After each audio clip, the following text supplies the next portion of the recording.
আজকে ক্ষমতা প্রেমিকদেরকে বলবো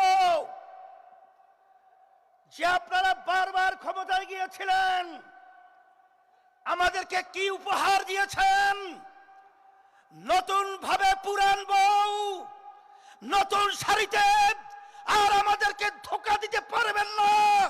ধোঁকা দেওয়ার দিন শেষ। ইসলামের বাংলাদেশ, এদেশ রক্ষার জন্য রাজপথে আজকে আমরা উপস্থিত হয়েছি। সেজন্য আমি বলবো, রংপুর আমি প্রতি বছরই আসি। আমি দেখেছি রংপুরের মানুষ তারা কিন্তু অত্যন্ত সরল মনা। রংপুরের মানুষ ন্যায়ের পক্ষে, অন্যায়ের বিরুদ্ধে। আজকে রংপুর থেকে আওয়াজ তুলতে হবে। আবু সাঈদ যেভাবে হাত প্রসারিত করে আমাদের দেশকে আবার স্বাধীনতার দিকে তিনি পরিবেশ তৈরি করেছিলেন, এই রংপুর থেকেই এই চাঁদাবাজদের এবং ক্ষমতালোভীদেরকে এবং যারা নাকি দেশের টাকা বিদেশে পাচার করে এবং যারা বিদেশের দাবিদারি আমাদের দেশে বাস্তবায়ন করতে চায়, ওদেরকে না বলে বাংলার জমি থেকে উৎখাত করতে হবে। সাথে সাথে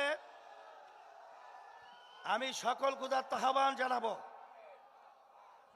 আমরা সারা দেশে সফর করার পরে পরিষ্কার আপনাদের সামনে মেসেজ দিচ্ছি, আজকে সারা দেশের মানুষ, আজকে তারা দিন রাত্র সপ্তাহ মাস বছর গুনছে কবে নির্বাচনের বাক্স আসবে।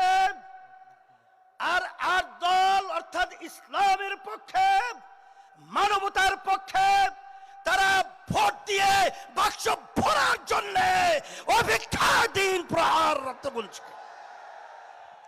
সেই হিসাবে আমি আপনাদেরকে পরিষ্কার ভাবে বলছি, এদেশ আমার, এদেশে জন্মগ্রহণ করেছে আমি।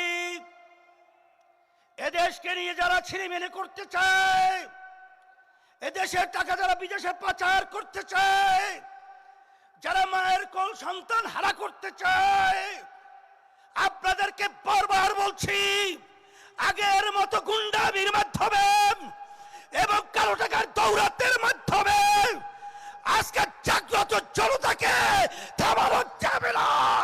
তোমাদেরকে উৎখাত করবে এবং আল্লাহর রহমতে ইসলাম বিজয় হবে ইনশাআল্লাহ।